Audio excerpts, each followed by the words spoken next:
So that was personal history. But no, Jim was right. When you're looking at these teams, you haven't played. It doesn't matter. No one's really interested. If you're involved in those games and they're close together, yeah, of course. But if it's 30 years ago and that record stands, it's nothing to do with you. So, no, the press will bring it up, fans will bring it up, but as players, you just tend to ignore it. All right, well, make sure you send your tweets about who you would like to see in that last quarter-final. Who you reckon will proceed to the final itself? Send it to @StadiumAstro on Instagram as well as Facebook and, of course, on Twitter. Why don't we get straight into the lineups and take a look firstly at Sweden. Not too many changes here, and a forced change, which is an injury and a suspension for Larsen. Again, very, very organised, very, very solid in the way they set themselves up. Difficult to break down. I've been unlucky probably as well, obviously.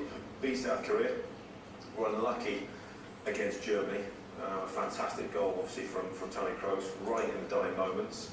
And then they battered Mexico, who'd obviously already beaten Germany in the tournament. Don't create too many chances. Solid 4-4-2. That's it. But it works for them. Well, on top of the results that we saw in the group stage, the biggest one, of course, unlucky against Germany. But even before this, they saw Italy. They even beat France. These were all in competitive qualifiers, not friendlies. There's almost an unknown entity to them because Zlatan is no longer there, and they're almost more free. I think, yeah, that's the good thing that happened to Sweden is, Zlatan not playing for them anymore because they have more freedom. They can play, without pressure of fighting themselves out all the time, and it's a good thing for them. And they've got quality. They've got good players. They've got Berg and Toivonen up front, really good strikers. They're strong in the back, strong in the middle. They've got a little bit of creativity in the middle. So it's really, really hard to play them. Well balanced team. Yeah, it is. And as Chuba just said, when Zlatan was there, they're trying to play to Zlatan's way. They're all trying to change. You've got 10 other players trying to change their game to suit one player. And it doesn't always work. However special that player is, it doesn't. So now, they can just play as a team. There are no stars. They all know their job. There is nobody head and shoulders above everybody else, and that makes them, as a unit, as a collective, incredibly strong. Just out of interest, I saw some comments from the Mexico coach after their loss, saying the issue was the way Sweden played because of the height advantage they have. They're going to play high balls. That match finished 3-0 as well, in favour of Sweden. The Swedes are also taller than the Swiss. Probably not a bigger margin than with Mexico. It's about 5-6 cm on average. Does that play a big difference? Because it seems to affect Mexico. Yeah, well, it's a major option for you when you have tall players. We've seen it yesterday. Belgium, they will struggle to play on the floor, to rival against Japan. Then two big lads come in, long ball, and it's easier.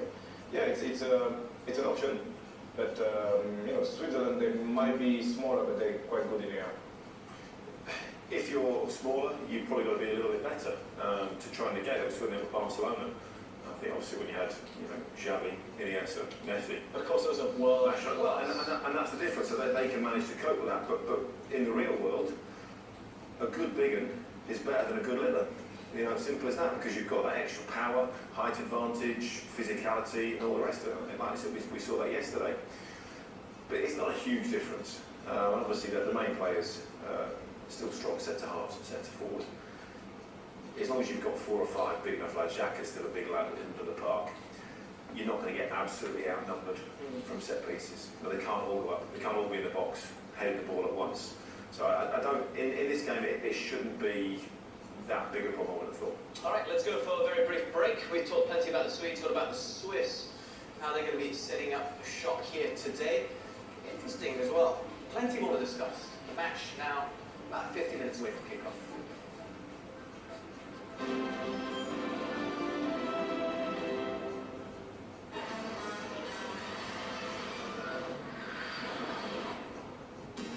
Let's go.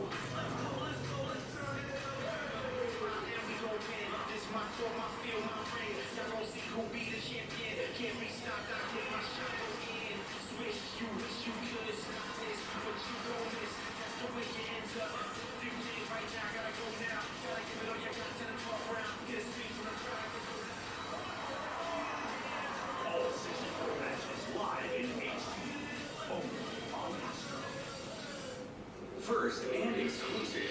You should be serving your country through CIA. Guns, drugs, money laundering. Very serious. Jesus!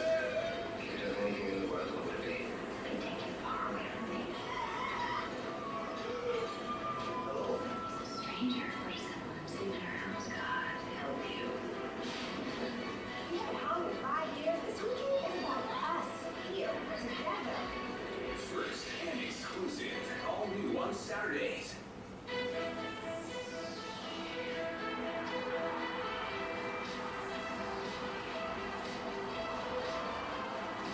All 64 matches live in HD. Only on Astro.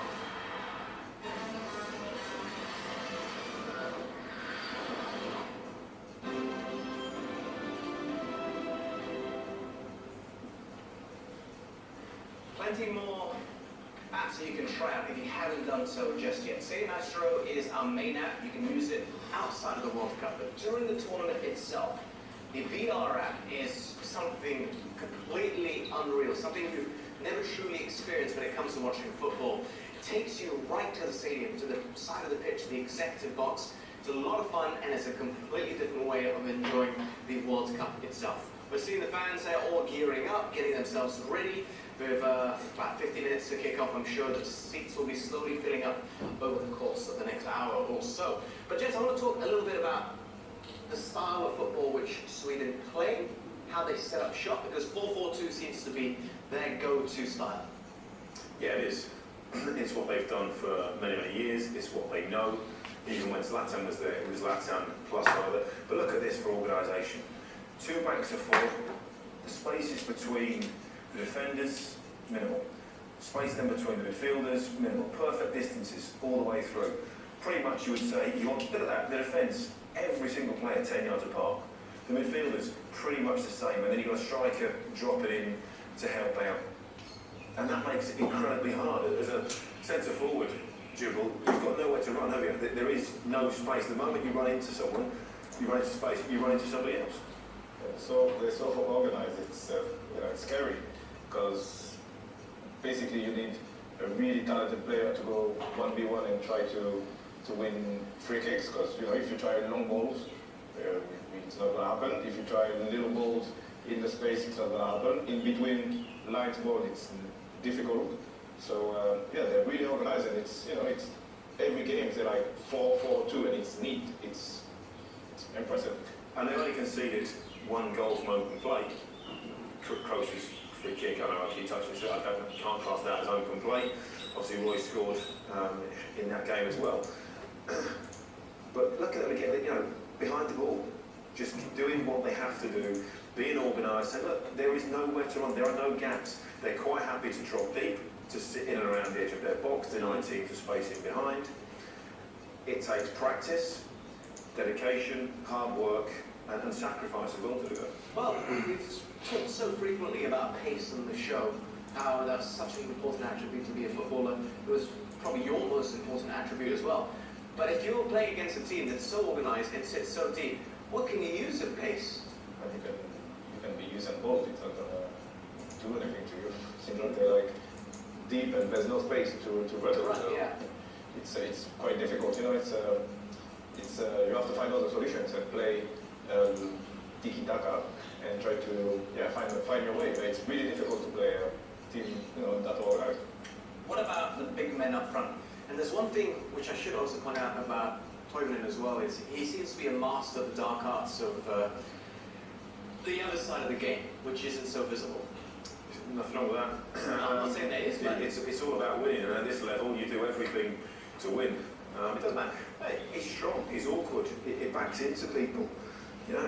Balls in the air, it's like, go on, put it on my head, I'm going to choke. We don't see enough these days of players saying, come on, let's have a physical battle. That doesn't have to, you're not talking about fouling people. He's just prepared to run in behind. He's not going to go down easily. You're not going to give him a nudge, as maybe we've seen from 1 or 2 players, maybe like Neymar. They get a little nudge, go rolling around the pitch. He's going to stand up. Not that he wants to have a fight, but he's quite happy to have a physical, fair confrontation. there's also the concept of playing 4-4-2, which let's be honest, we don't really see too often at the highest level.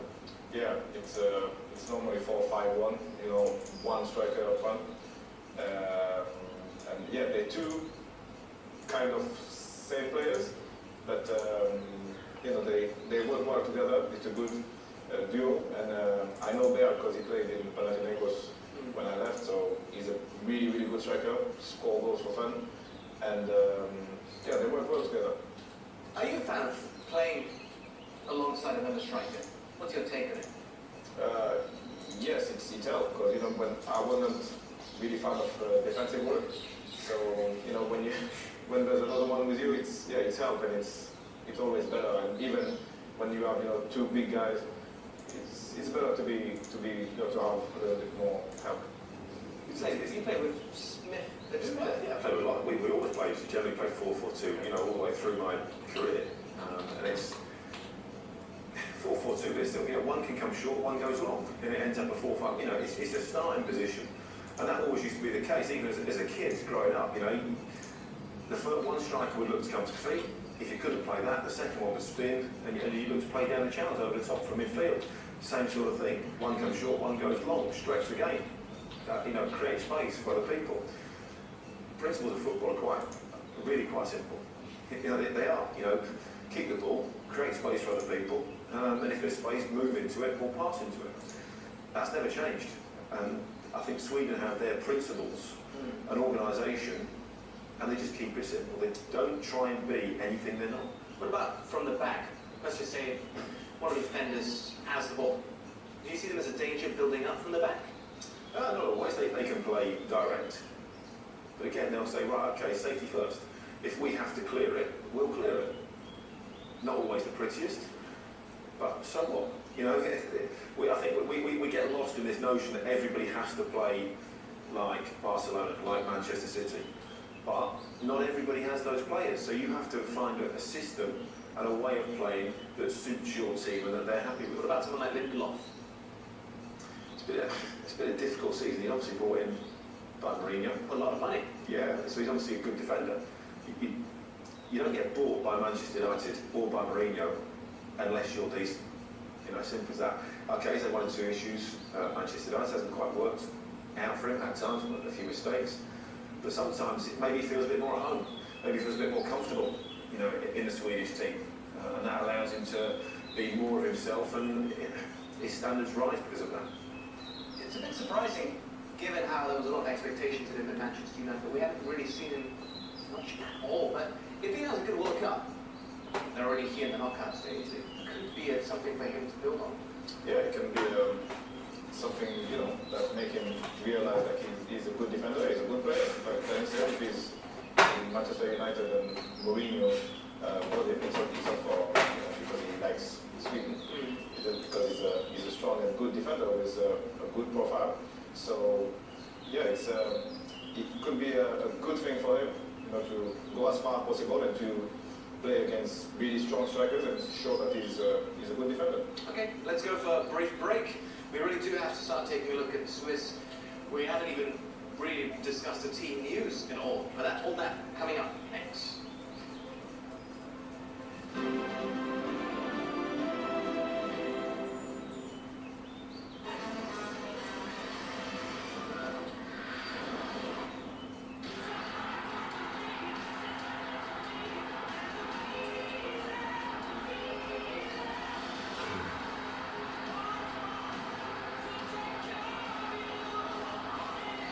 All 64 matches live in HD. The 2018 FIFA World Cup Russia. Only on Astro.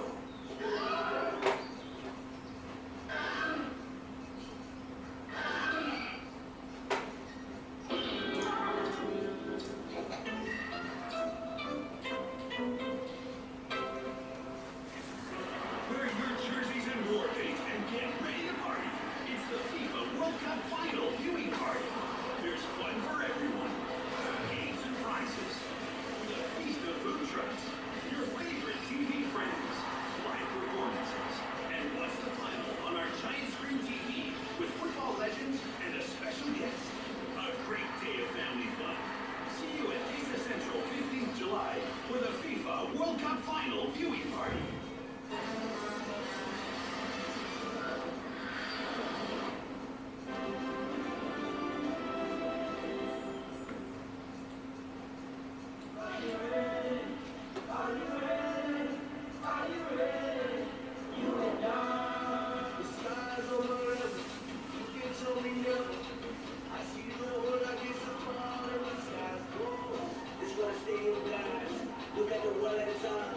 Already losing the love. I guess the aggressive is breaking my jaw.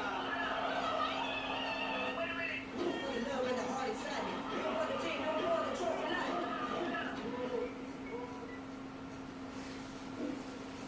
Thanks, stay with us. Sweden taking on Switzerland for a spot in the quarterfinals. We talked plenty about the Swedes, but the Swiss, they'll be looking to impress here. They haven't scored a goal in knockout tournament, the World Cup, since 1954, which is when they hosted it as well. So they're looking to impress, but they're more unpredictable than the Swedes. We talked so much about the Swedes, 4-4-2, big, strong, well know how to throw their weight around. What about the Swiss for you? How do you expect them to set up shop here? Yeah, for sure we have a little bit less information on Switzerland. Me, I know because I played my last season. I was in Switzerland, so I've got a little bit more info that I'm more familiar with the Swiss team. But I think they go for a 4-5-1, and I look forward to see Shaqiri because he's a really exciting player. I really like him. Exciting in parts, not always exciting and consistent enough though. No, he's not. I mean, he's a luxury player. I mean, I think that's how it has to describe him. Unbelievably talented. Can win a game on his own. We've seen that already, in this World Cup. Outstanding talent. Can drift in and out of games. But that's what you expect sometimes from luxury players. That's what you need to get him on the ball. He can create, he can score, and he can do that to devastating effect. Equally on occasions, he can go missing at times. But in big games, you need him to do things like this, and step up and provide these sort of moments. Maybe I'd advise him, maybe keep his shirt on, maybe not pull his shorts down quite as far, and needs to get in the gym a little bit more before that happens again. But a great talent. A good player, and clearly one that they look to for a little bit of inspiration. And you would probably say it's the hardest concept of a golden generation for Swiss football. Is that how they view it in Switzerland? Are they really hopeful of this team? Yeah, they're really behind the team. They really do think that it's their year, that it's the best team that they had for many times. And they're really behind the team, and the team, I'm sure that they feel the support of the country, and that they want to have a go. And overall, is Shaqiri the man that they're backing the most to be the star for their team? Is he the man effectively? At the moment, all the expectation and the people believes are for him. What about the group stage? Did they impress you there? Not hugely. Cool against Brazil, obviously. Zuba got back in that after Coutinho's fantastic goal.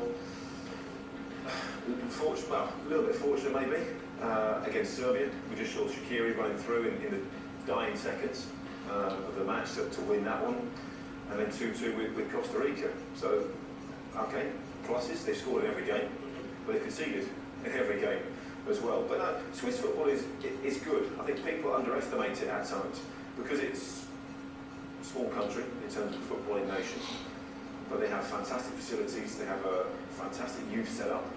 Okay, it's mainly known for other things, Toblerone, skiing, banks, watches, all those sort of things. But when you look at teams like Basel in the Champions League, it's always a very, very difficult place to go. They make, for such a small country, small clubs, they punch well above their weight. And I think the Swiss side will be looking to do the same thing. Like for what's good in Switzerland is that there's many, Training centers. No, many. What's my word? Like races and diversity. There's a lot of Africans, Albanians, Portuguese. So it's a mix of different people, and there's a lot of Kosovar, Albanian in the game. It was a really special game for two players. The two players who scored against Serbia. It's the history behind it, and the diversity it's quite good and quite important for Switzerland. In what sense? In terms of the way people play football. It's there's more technical. There's a lot of physical guys. Black Africans heritage in Switzerland as well. So you know, the diversity and the kind of play that every nationality had and bring together, it's a good mix. You mean like the different styles of football? Yeah, exactly. It's like I just mentioned Basel. You come into Basel Airport, you can turn left into France, go straight into Germany, or turn right into Switzerland. You know, it's that close. You know, you can walk around 3 countries, you know, in 5 minutes, and that's a bonus at times. You know, bringing all these different styles together, having a little bit of mix of everything, picking the best from that, and creativity. All right. Well, we'll be putting a lot of expectation on the man you just saw on your screen, Shaqiri. But we're going to go for a quick break. We have a few more things to discuss as well. Kickoff 35 minutes away. So we're running out of time a little bit, but don't worry. We'll give you all the information you need.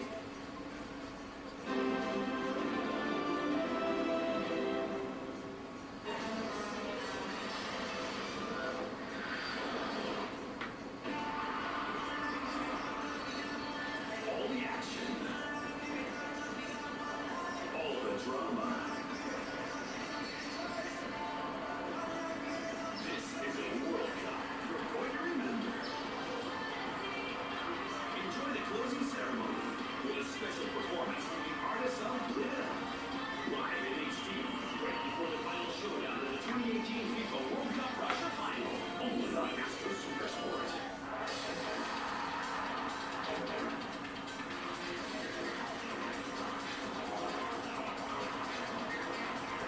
All 64 matches live in HD. Only on Astro.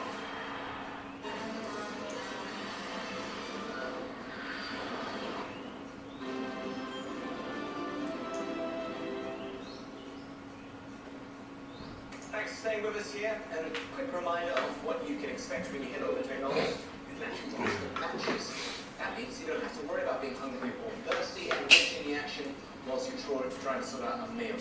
Anyway, gents, we need to talk about the Swiss defence as well, which could be an area of concern, particularly as they're missing some players, key players as well, I should add. Do you view them as essential to the Swiss defence? How much are they going to be missed? Well, obviously, Lichtsteiner drops out, and so does Javier Sharp. Giroud comes in, so we've seen it before, didn't quite work out for him in the Premier League, and Lang comes in as well. So you're changing the whole right-hand side of the defence. Lichtsteiner, okay, just signed for Arsenal, not the youngest, but very, very experienced in what he does. He can marshal that defence. So I'm pretty sure they're going to have to step up to the plate. You know, they're going to have to be right at it today, because Sweden will look at that and go, this could be a possible area of weakness. Just looking at the goals they've conceded as well, a lot of set pieces. Then again, that seems to be a trend throughout the entire tournament in all teams. Yeah, well, you know, the modern football, set pieces are a big part of the football now. You know, it's a clear chance to score goal, and like we said, in the first game before that I worked with Danny, you know, it's the only time that you are comfortable, easy, and on your own to put the ball where you want. So it's a big option for people to. People's delivery is getting better, isn't it? The consistency of delivery is getting better and better and better. You know, clearly players are practicing free kicks, corners more often, and when that happens, obviously gives you a greater chance to score goals. What's your take on Giroud? Just of interest. I mean, didn't really make a mark Arsenal previously. No, he didn't. Obviously now playing his football in China. We've had this in the tournament so far, where players have clearly gone for one reason and one reason only. I have no issue with that whatsoever. I don't blame them. If I could have gone, probably for half a Jamaica, I'd have gone like a shot. You know, without a doubt, to earn that sort of money at the back end of your career. But the problem that you have is that quality of football put you in the right frame of mind, give you the right preparation coming to a World Cup round of 16 game. That would be my fear, and the fact that he hasn't played up till now in games. Is he going to be a little bit rusty? Is he going to be a little bit off the pace? That would be a big worry for me. Do you play against him? Well, I know, yeah. But I'm pretty one of the players. Big lad, really tall guy, strong, good in the air. So, but the thing is, you know, when you're not match fit. You can be as fast as you want, as tall as you want. The automatism you don't have. So it's clearly disadvantage for Switzerland. You reckon it's going to be a major area of weakness? Well, for sure, Toivonen and Berg will test him and see how he acts. Okay, we're going to go for another break, and we'll talk about some key players ahead of the game that could really make things tick, make it work for them. See you shortly.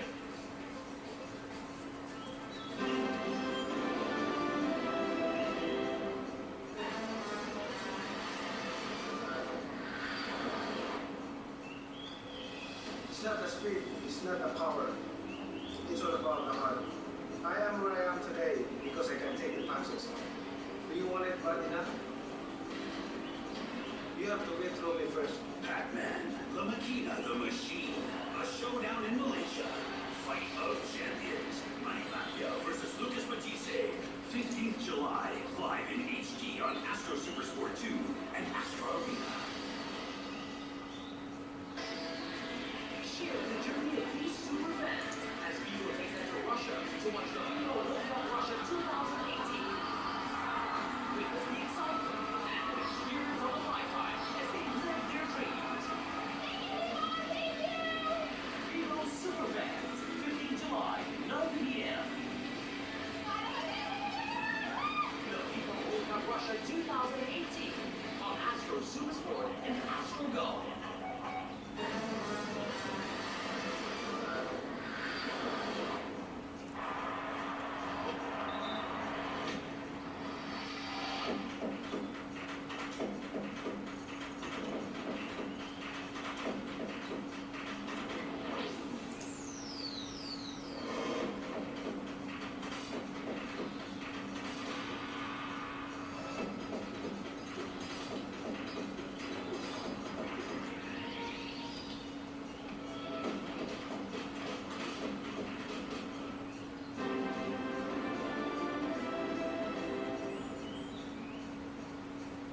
Less than 30 minutes till kickoff. We are in St. Petersburg for the match between Sweden and Switzerland.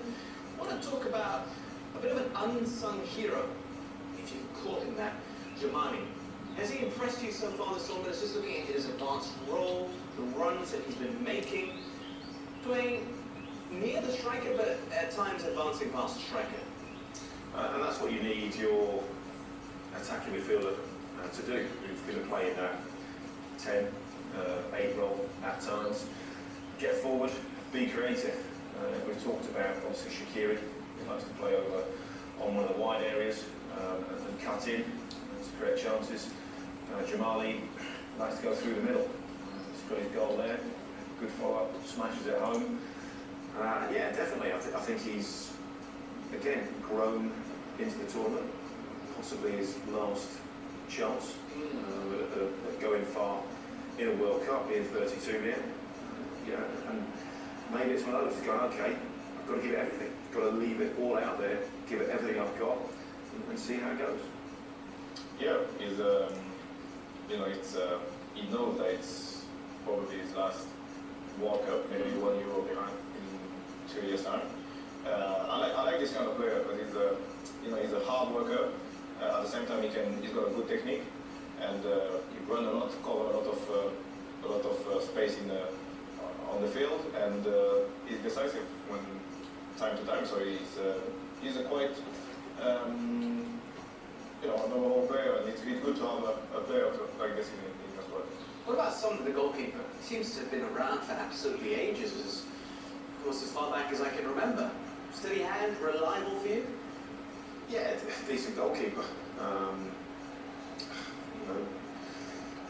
Doesn't really have a lot of opposition, in all honesty. Nobody really challenges him as the number one. Steady goalkeeper. Obviously, he was unbelievably unlucky with the young goal that he scored. When it comes off the woodwork, hits you on the back of the head, there's not an awful lot you can do about that. But no, steady goalkeeper, but I think will be important today coming for crosses, if he can. Come and take some of that pressure off. You're the one with the gloves on. You're the one that can jump up and get your hands above your head and catch it. could have used that today when Sweden are putting balls into the box. It seemed like he'd been around for a while, but he's still only about 30 years old. I'm sure that drawing on his experience being halted, particularly with the fact that they're missing their two main defenders. Yeah, organisation is the key defensively. A lot of the time that is experience by putting yourself in the right position before something happens. So you see danger early on, and then having somebody behind you, if you're slightly out of position, to scream at you, shout at you, and make sure you get into that position. It's all about prevention. If you're a defender making last-ditch tackles all the time, sooner or later you're going to come unstuck.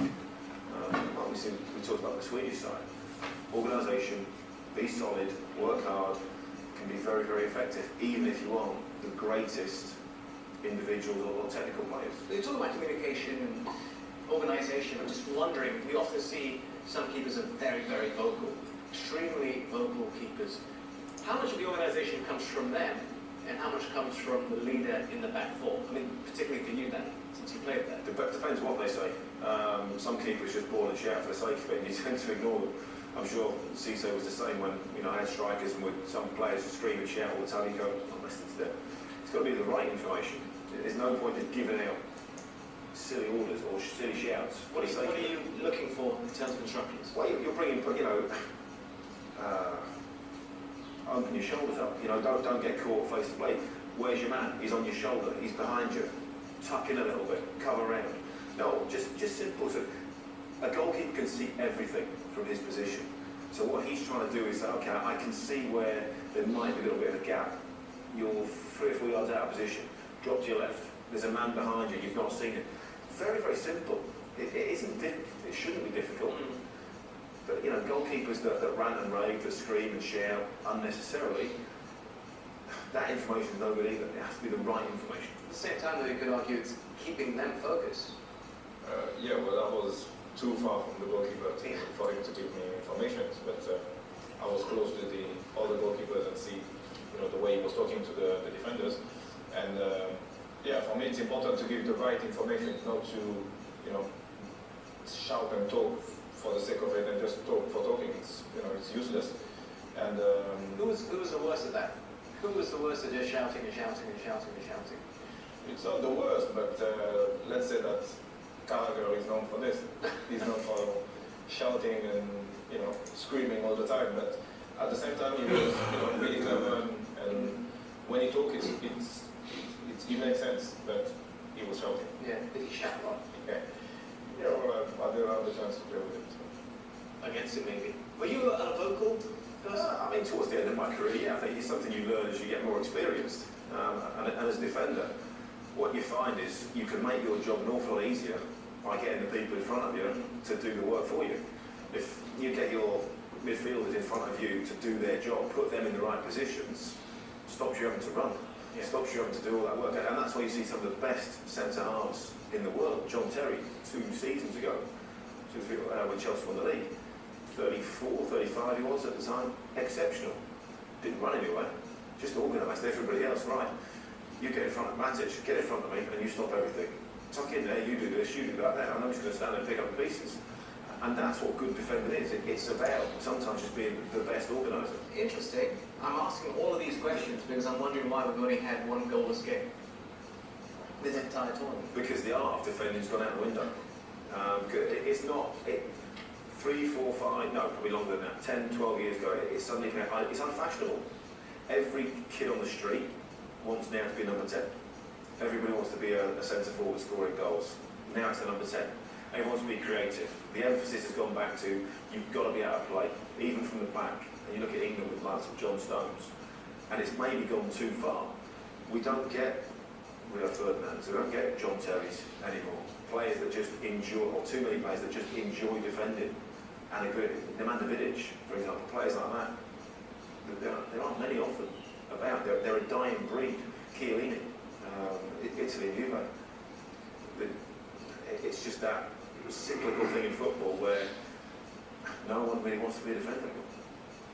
Yeah, in modern football you have to do more than defending, and it's true that this breed of players is dying because now before it used to be the goalkeeper kicking it, and that's it. The defenders were here to defend. So now they need they need to move. They need to be good, on the pass. They need to be good on the long pass. There's a lot of stuff that defenders have to do now, and it's taking the defending. I just find it interesting because your career, late 90s, very late 90s, technically you're still active as a player now. You haven't officially retired, so you would have seen this trend effectively. Have you been conscious of that? Yeah. Now even the stats. The teams that look how many goals defenders scored, which wasn't important at the time. It was like and how many passes, easy good on the ball. Before it was, I remember Basile Boli. The instruction was don't pass the ball to Basile because he don't know what to do with it. So he just had to defend, to tackle, to go on the impact, but the rest don't give him the ball. But now, a defender who cannot play the ball, it's not going to work for him. Okay, thanks. Thank you very much for that. We're going to go for a quick break. When we return, it's time to take a look at some social media comments. Send them in to @StadiumAstro. And of course, we'll do our best to get to as many as possible.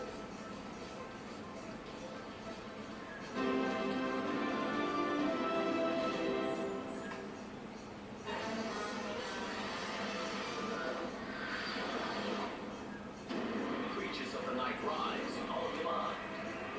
水抜かなくていいよ。背筋を伸ばしてしっかり前を見る。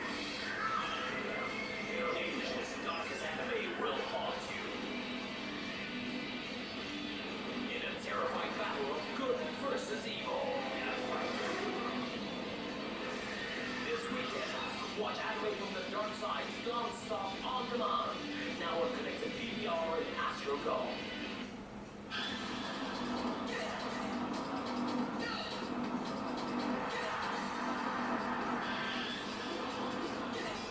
All 64 matches live in HD.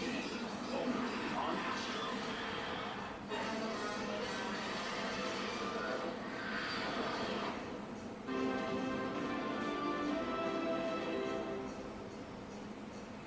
As always, thank you very much for all the comments via social media. And don't stop, just keep them coming throughout the course of the entire tournament @StadiumAstro. But we're going to pick one at a time, otherwise we'll be here all night and miss the match. So Vivo V9 AI selfie, perfect shot, perfect view.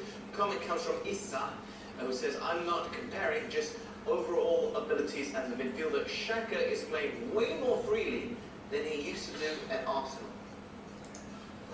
Yeah, because he's got different players around him. So in Arsenal, the quality is maybe better than in the Swiss team. So maybe they don't need him to touch the ball as much. And in the Swiss league, he needs to touch the ball because he's the guy with the quality in the middle.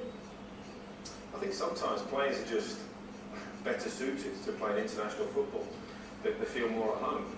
As Triple says, there might be a bigger fish in a smaller pond, and there might be the superstar. They might like being the guy, the one to go to. At Arsenal, he's not. He's one of many. He's lower down that list of superstars. He might relish, stepping up and going, okay, look at me, this is my time to shine. But I think we've seen it in the next game. We'll have a look at it with Guardiola. Struggled massively. Couldn't get a game at Chelsea, and then suddenly goes to Juve, plays great, and then he plays even better for the national team. Yeah, well, quite a few players have struggled at Chelsea but become stars afterwards. Let's not forget that as well. Let's go for a very, very brief break because kick-off between the two sides, Sweden and Switzerland, is next. Stay tuned.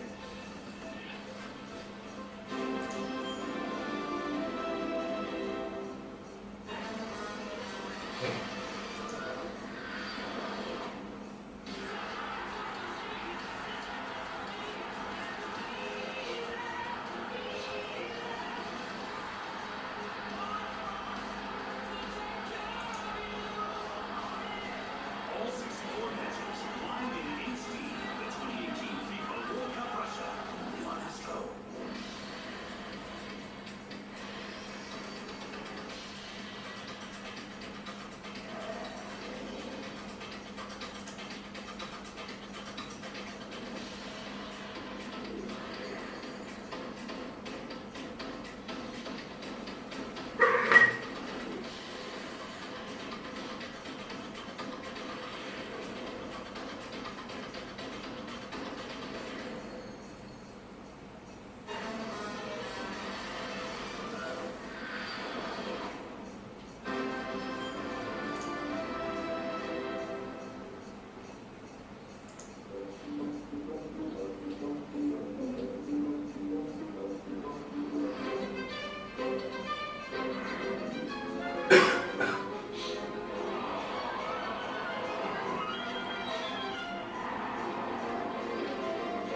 both teams looking to get into the quarter-finals to face either England or Colombia, who will be playing later on. So let's get some predictions for this match. Danny, what do you think? I want Switzerland to win because I think if England get through later on tonight or tomorrow morning, that will be slightly easier compared against Sweden. That's a hot football. It is, but realistically, I think Sweden will be the stronger of the two teams and will win this now. What do you think? Well, for my Swiss friends, I want Swiss, but the reality of football, I think that Sweden is better. All right. However, just quickly, we all went for Belgium to win easily last night, and we've seen an awful lot of surprises. Also went for Spain to win. Yeah. Also went for Germany to beat South Korea. So this is a tournament of the underdogs. Let's pass you over to your match commentator, Ian Dark. Distance to travel. You can get from Stockholm to this part of the world in about an hour, I'm told, on a jet.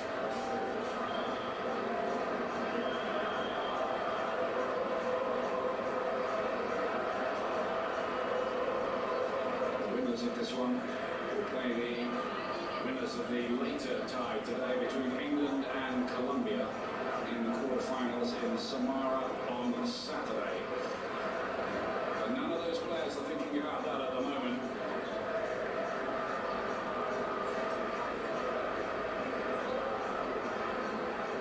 As ever, you can feel the tension down there.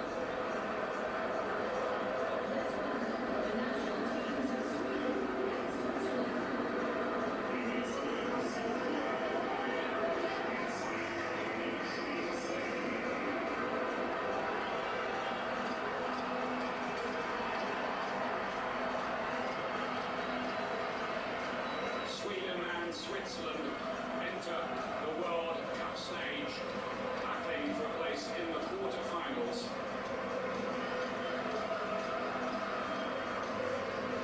Sweden, the team which made sure that Italy never got to these finals in the first place. Switzerland, who already helped Brazil.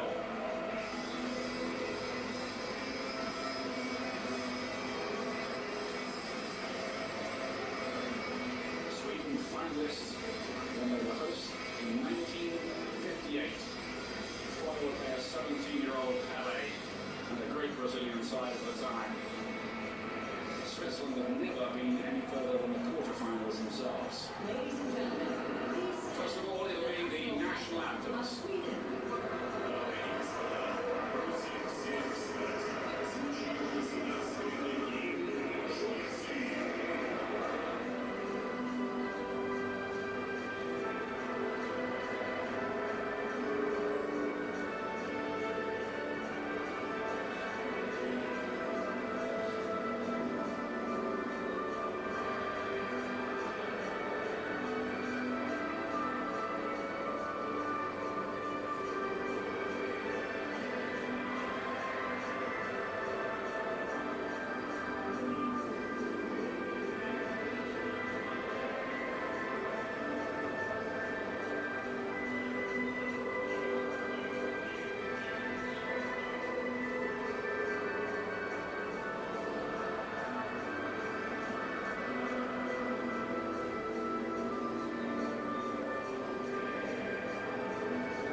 Colombia or England. Waiting for the winners of this one in the quarterfinals. Sweden have hardly had to change their team at all so far. There's one enforced change today. Seb Larsson, the experienced midfield player, is suspended. Gustav Svensson of Seattle Sounders in the USA is the player that comes in. Emil Forsberg, who is very talented, the number 10 there. Ekdal, the key midfield player. Svensson getting the start. Klassen on the right of the midfield. Toivonen, who scored against Germany. And Marcus Berg, very prolific for his club. And as usual, we expect a 4-4-2 from Sweden.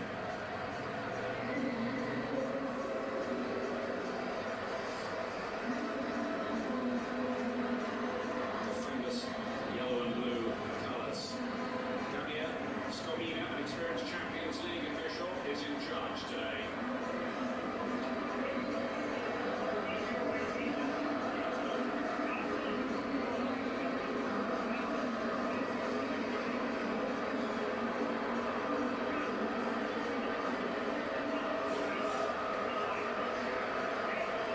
It's the first time these countries have met for 15 years, would you believe? Along their army there, the captain of Switzerland, has made history at this World Cup, the first Swiss player to play in 4 World Cups. In charge of the video officials today, Daniele Orsato of Italy. Switzerland do have 2 key defenders suspended today, Stefan Steiner and Fabian Schär, so Mikael Nong will come into the side at right back. Kanji's played all the games in the middle there. Johan Giroud, formerly of Arsenal, drafted in today. Long there. Just like Borussia Mönchengladbach, Zuber's been recalled. Attacking midfield player. Shilmeli, on the mark of 2 World Cups. Irani, the captain. Shaqiri, who's been in good form here. And looks like he's on his way to Liverpool, by the way, for the new season in England. That's the way we expect Switzerland to look. Dermich, who scored against Costa Rica, getting a first start at this tournament today. Emil Forsberg, they need him to come to the party, Sweden. Bit off form for club and country, but he does have a lot of talent. Shaqiri has been doing it for Switzerland, notably a last-minute winner against Serbia, vital in the group.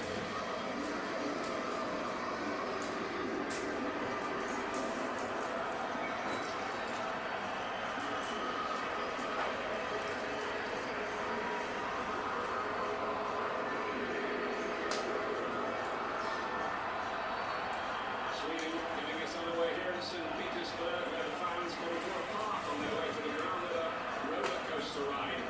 Might be that for the emotions of the 2 sets of supporters here. Shaqiri's first involvement is to try a long-range shot. He loves those. In fact, of players who've scored 15 goals in the English Premier League, he's got the most from outside the box alongside David Ginola.